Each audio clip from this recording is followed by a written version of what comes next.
Hello everyone welcome to all of you તો આજના વિડીયોની અંદર આપણે સમજવાનું છે કે કોલેજની અંદર જોબ કેવી રીતે કરવી કોલેજમાં કઈ કઈ પોસ્ટ આવે તમે જનરલી સમજ્યા હશો કે આસિસ્ટન્ટ પ્રોફેસર મતલબ કોલેજની અંદર આસિસ્ટન્ટ પ્રોફેસર બટ એની અંદર પણ તમારા જે પે સ્કેલ છે અલગ અલગ હોય છે તમારી કોલેજ અલગ અલગ હોય છે એ કેવી રીતે એની રિક્રુટમેન્ટ થાય કયા બોર્ડ દ્વારા એની રિક્રુટમેન્ટ થાય એની અંદર પે સ્કેલ શું હોઈ શકે છે એ દરેક વસ્તુ સમજશું આપણે પ્લસ સાથે સાથે એની અંદર એલિજિબિલિટી ક્રાઇટેરિયા શું છે એની અંદર તમારી ક્વોલિફિકેશન શું જોઈએ અને કઈ કઈ પોસ્ટ આવે દરેક વસ્તુને આપણે સમજવાની છે રાઈટ તો જો તમે અત્યારે માસ્ટર કરી રહ્યા છો અથવા માસ્ટર કરવાનું વિચારી રહ્યા છો તો આ વિડીયો માત્ર ને માત્ર તમારી માટે છે ઓકે તો સ્ટાર્ટ કરીએ જે પ્રમાણે તમે સ્ક્રીન ઉપર જોઈ શકો છો એ પ્રમાણે જે કોલેજની અંદર જોબ છે ને તમારી બે ટાઈપની જનરલ હોય તમે જો એકેડેમિક જોબની વાત કરો તો જનરલી એક છે તમારી આસિસ્ટન્ટ પ્રોફેસર અને બીજી છે તમારી લેક્ચરર રાઈટ તો જો તમે સાયન્સ સબ્જેક્ટની છો તો એમએસસી કરેલું છે તો તમે લેક્ચરર જે પોલિટેકનિક કોલેજીસ હોય છે એની અંદર પણ લેક્ચરની રિક્રુટમેન્ટ થતી હોય છે ને જે એલિજિબિલિટી ક્રાઇટેરિયા છે તમારી એમએસસી ઓકે તો હાલ પૂરતી એમએસસી છે બટ ઇન ફ્યુચર હવે કારણ કે જે પોલિટેકનિક કોલેજ છે તમારું એન્જિનિયરિંગ રિલેટેડ બેકગ્રાઉન્ડ એની અંદર આવતું હોય છે તો ત્યાં હવે પીએચડીની શક્યતા વધુ છે કેમ કે મારા એક ઓળખીતા છે જે પોલિટેકનિક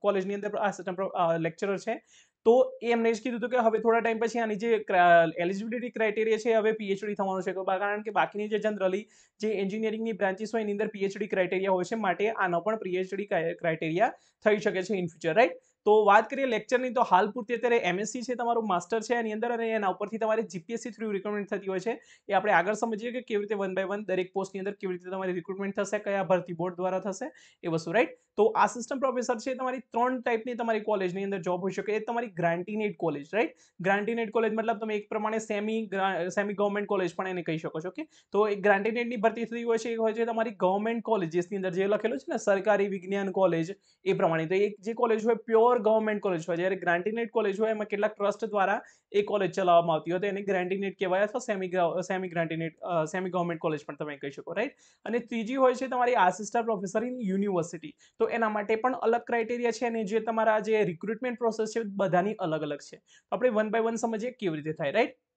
તો સ્ટાર્ટ કરીએ આપણે લેક્ચરર ઇન પોલિટેકનિક કોલેજ તો તમે પોલિટેકનિક કોલેજની અંદર લેક્ચર કેવી રીતે ભણી શકો હવે જો તમે કેમેસ્ટ્રીથી હોય તો તમારે જે 11-12 સાયન્સની અંદર જે તમે જે કેમેસ્ટ્રી ભણાવો છો એ તમારે પોલિટેકનિક કોલેજની અંદર પણ જે જ્યારે ડિપ્લોમા સ્ટાર્ટ થાય ને તો ડિપ્લોમાના ફર્સ્ટ સેમેસ્ટર સેકન્ડ સેમેસ્ટરની દરમિયાન તમારો સબ્જેક્ટ જે હોય થોડું ઘણું એમને ભણાવવાનું હોય એ તમારો આવતો હોય છે તે એના માટે ભરતી થતી હોય છે આઈ થિંક 2018માં લાસ્ટ થઈ હતી મને જેટલું યાદ છે ત્યાં સુધી એના પછી મને યાદ નથી કે આઈ થિંક થઈ હતી પણ 2018 કે 17ની અંદર કોઈક એકવાર પોલિટેકનિક કોલેજની અંદર થઈ હતી રાઈટ અને આ જે તમારી લેક્ચરરની પોસ્ટ છે તમારી જીપીએસસી થ્રુ લેવામાં આવતી હોય છે જે પ્રમાણે મેં તમને આપણે આગળ વાત થઈ હતી એ પ્રમાણે જીપીએસસી આસિસ્ટન્ટ પ્રોફેસરની એ જ પ્રમાણે જે પોલિટેકનિક કોલેજ છે એની અંદર પણ જીપીએસસી થ્રુ રિક્રુટમેન્ટ થઈ હોય છે અને આની અંદર બે સ્ટેજની અંદર આ રિક્રુટમેન્ટ થાય છે એક તમારી પ્રિલિમ અને એના પછી ઇન્ટરવ્યુ હોય છે રાઈટ જે પ્રમાણે આપણે જીપીએસસી કેમેસ્ટ્રી આસિસ્ટન્ટ પ્રોફેસર માટે છે સેમ ટાઈપની જ આની અંદર પણ રિક્રુટમેન્ટ થતી હોય છે બટ આની અંદર જે તમને જોબ મળશે એની અંદર તમને પોલિટેકનિક કોલેજની અંદર મળશે અને એની અંદર જે પોસ્ટ હશે તમારી આસિસ્ટન્ટ પ્રોફેસર નહીં હોય બટ એની બદલીમાં તમારી લેક્ચરરની પોસ્ટ હશે ઓકે નાउ વાત કરીએ આપણે assistant professor in grant in add college grant in add college મેં તમને સમજાવી દીધું સેમી ગવર્મેન્ટ કોલેજ તો એની અંદર જે તમારી રિક્રુટમેન્ટ થતી હોય છે ને તમારી મેરિટ બેઝડ થતી હોય છે ધેટ મીન આની અંદર કોઈ પણ પ્રકારની તમારે એક્ઝામ આપવાની નથી હોતી તો જો તમે પીએચડી છો તો આના માટે તમે રાહ જોતા હશો કેમ કે જો તમારી જોડે કોઈ અન્ય ક્વોલિફિકેશન નહીં હોય તો તમારી જોડે એક જ ઓપ્શન રહેશે જે છે તમારી ગ્રાન્ટ ઇન એડ કોલેજ અને ગ્રાન્ટ ઇન એડ કોલેજની અંદર પીએચડી માટે વધુ સંભાવના છે કેવી રીતે હું તમને સમજાવું તો જો પીએચડી આજે તમે ગ્રાન્ટીનેટ કોલેજ છે એની અંદર જે તમારી રિક્રુટમેન્ટ છે તમારી થતી હોય છે મેરિટ બેઝડ રિક્રુટમેન્ટ તો આની અંદર તમારા બીએસસીના એમએસસીના પર્સન્ટેજ હોય છે તમારા બીએસસીના હોય છે તમારા એમએસસીના બીએસસી એમએસસીના પર્સન્ટેજ ઉપર તમારા અમુક માર્ક્સ હોય છે એની અંદર તમારા જીસેટના પણ માર્ક્સ હોય તમારા નેટના પણ માર્ક્સ હોય છે એની અંદર તમારી પીએચડીના પણ માર્ક્સ હોય છે એની અંદર જો તમે જેઆરએફ કરી લો તો એના પણ માર્ક્સ હોય એમાં તમારા રિસર્ચ પેપર જે હોય તો રિસર્ચ પેપરના પણ અમુક માર્ક્સ હોય તો અહીંયા આપણે લખી દઈએ રિસર્ચ પેપર એની સાથે સાથે જો તમારો કોઈ એક્સપિરિયન્સ હોય તો એક્સપિરિયન્સના પણ તમારા અમુક માર્ક્સ હોય છે એ પ્રમાણે મેરિટ આખું બનતું હોય છે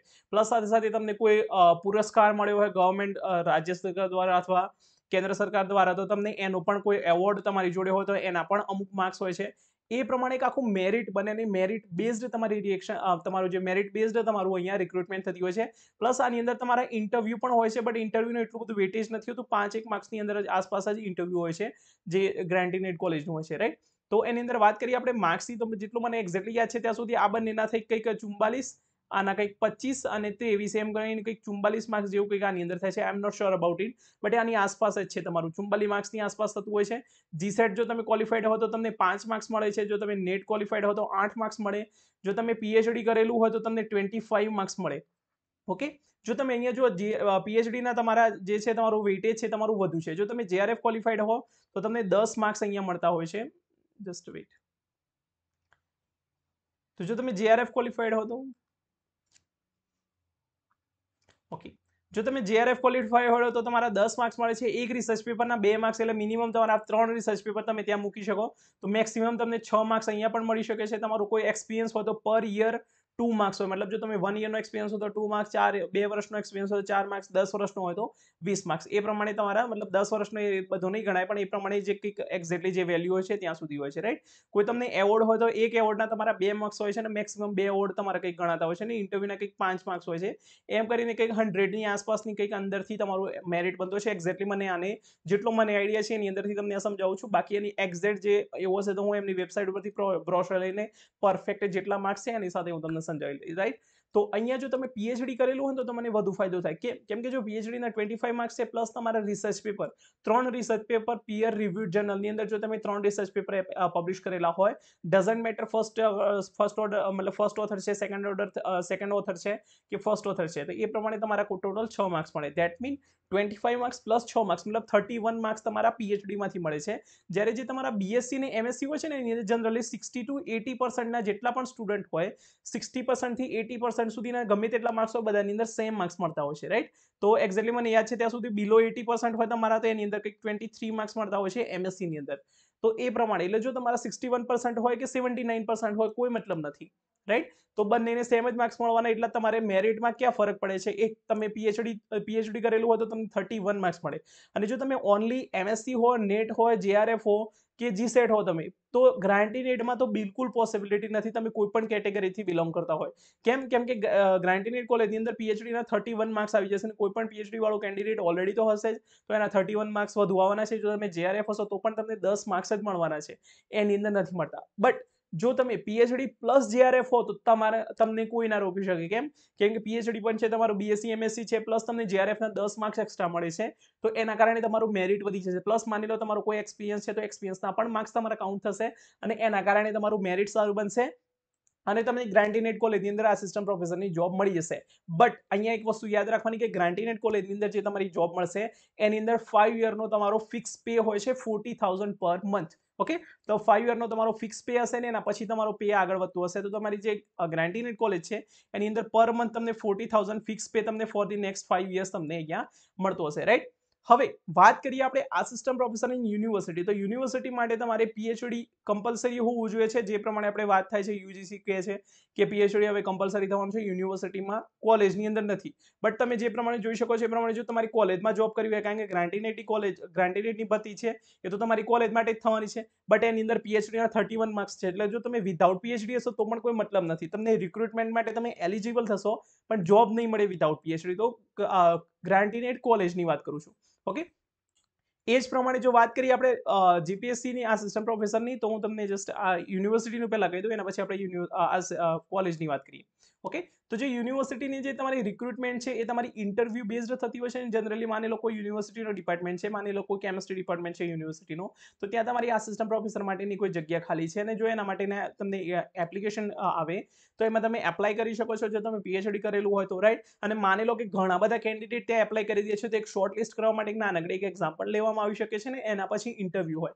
અને જનરલી જો યુનિવર્સિટીની વાત કરો તો એપીઆઈ જે પ્રમાણે જો તમારો સારો એપીઆઈ બનતો હોય તો તમને ત્યાં પોસિબિલિટી વધુ છે. પ્લસ સારું ઇન્ટરવ્યુ જાય તો તમારી યુનિવર્સિટીમાં તમને જોબ મળવાની પોસિબિલિટી વધુ છે. એપીઆઈ મતલબ એકેડેમિક પરફોર્મન્સ ઇન્ડેક્સ, રાઈટ. તો એના માટે હું ક્યારેક અલગથી વિડીયો બનાવી દઈશ કે એપીઆઈ શું છે, તમારે કેવી રીતે કાઉન્ટ કરવાનું, એ દરેક વસ્તુ આપણે અલગ વિડીયોની અંદર કોઈ વાર સમજાવીએ, રાઈટ. તો યુનિવર્સિટીમાં જોબ કરવા માટે તમારો સારો એપીઆઈ હોવો જોઈએ, સારો એપીઆઈ મળશે તમને સારા રિસર્ચ પેપરથી, રાઈટ. તો તમે કોઈ સારું રિસર્ચ કર્યું હશે તો તમારો એપીઆઈ પણ સારો બનશે અને યુનિવર્સિટીની અંદર પોસ્ટની પોસિબિલિટી વધી જશે. અને હવે જો યુનિવર્સિટીની વાત કરીએ તો યુનિવર્સિટીની અંદર તમને માસ્ટરની અંદર તમને આસિસ્ટન્ટ પ્રોફેસરની જોબ મળતી હોય છે. જ્યારે તમને ગ્રાન્ટીનેટ કોલેજ છે તમારી જે ગવર્મેન્ટ કોલેજ છે એની અંદર તમને બેચલરની અંદર જોબ મળતી હોય છે, રાઈટ. તો જો તમે યુનિવર્સિટીમાં માસ્ટરની અંદર જોબ કરવા માંગી રહ્યા છો તો તમારે પીએચડી તો કરવું જ પડશે, પ્લસ સારું પીએચડી કરવું પડશે, રાઈટ. કારણ કે પીએચડી તો બધા કરે છે, સારું પીએચડી બધા નથી કરતા.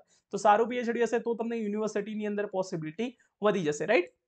નાવ વાત કરીએ કે તમારે પીએચડી પણ નથી કરવું કે તમારે કશું જ નથી કરવું, તમારે માત્ર આસિસ્ટન્ટ પ્રોફેસરની જોબ જોઈએ છે, તો એના માટે એક ઓપ્શન તમારી માટે અવેલેબલ છે.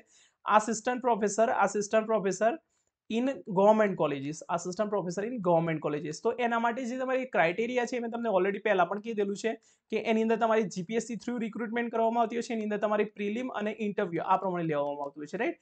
તો આની અંદર શું કહે, જે પ્રિલિમ હોય છે એના માટેના જે ક્રાઇટેરિયા છે એની અંદર હોય છે તમારું જીસેટ અથવા નેટ અથવા પીએચડી. તો આ ત્રણેયમાંથી તમે કોઈ પણ વસ્તુ તમે ક્વોલિફાય કરેલી હોય અથવા કોઈ પણ એક ડિગ્રી તમારી જોડે અવેલેબલ હોય તો તમે ત્યાંથી પ્રિલિમ એક્ઝામ આપી શકો છો. અને પ્રિલિમ જનરલી જે એમએસસી કરેલા સ્ટુડન્ટ છે કે જે નવી નેટ પાસ કરેલા હોય, નવી જીસેટ પાસ કરેલી હોય, એવા સ્ટુડન્ટ જલ્દીથી પ્રિલિમ ક્વોલિફાય કરી લે છે. જ્યારે પીએચડી જે કરેલા વ્યક્તિઓ છે એમને જલ્દીથી નથી થઈ, કારણ કે એમ ઘણા ટાઈમથી એમનું સ્ટડી છૂટી ગયું છે. એના કારણે ઘણા ટાઈમથી એમને બીજા રિસર્ચના ટોપિકની અંદર ઇન્વોલ્વ થયેલા છે. એની અંદર થોડા બેઝિક્સ ક્લિયર કરવામાં થોડો પાછો ટાઈમ લાગી જાય, રાઈટ. તો ત્યાં પોસિબિલિટી વધુ છે. અને જનરલી જે લાસ્ટ ટાઈમ રિઝલ્ટ આવ્યું એની અંદર મોસ્ટ ઓફ ધી સ્ટુડન્ટ એવા હતા જે એમએસસી નેટ, એમએસસી જીસેટ એવા ક્વોલિફાય કર્યા હતા. પીએચડીના ખૂબ જ ઓછા લોકોએ આ જોબ મેળવેલી છે, કારણ કે પીએચડીના લોકો જનરલી ગ્રાન્ટી નેટને પ્રિફર કરતા હોય છે, કારણ કે મેરિટ બેઝડ જોબ મળવાની હોય છે, રાઈટ. તો જો તમે ઓનલી આસિસ્ટન્ટ પ્રોફેસર બનવું છે, તમારે પીએચડી નથી કરવું, તો તમારે જીપીએસસી ને ટાર્ગેટ કરવાનું, જે આસિસ્ટન્ટ પ્રોફેસરની આવે છે એ માટે, અથવા પોલિટેકનિક કોલેજ માટે આવે છે એટલે.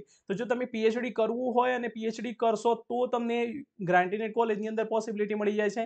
પ્લસ એના સાથે યુનિવર્સિટીમાં પણ પોસિબિલિટી તમારી વધી જાય છે જો તમે સારું પીએચડી કરેલું હશે તો. પે સ્કેલની વાત કરું તો જે જીપીએસસી થ્રુ આસિસ્ટન્ટ પ્રોફેસરની જોબ મળે છે એની અંદર પે સ્કેલ ફર્સ્ટ ડેથી તમારો ફૂલ પે સ્કેલ હોય છે, રાઈટ. મતલબ કંઈક 57,500ની આસપાસ તમારો પે સ્કેલ હોય છે.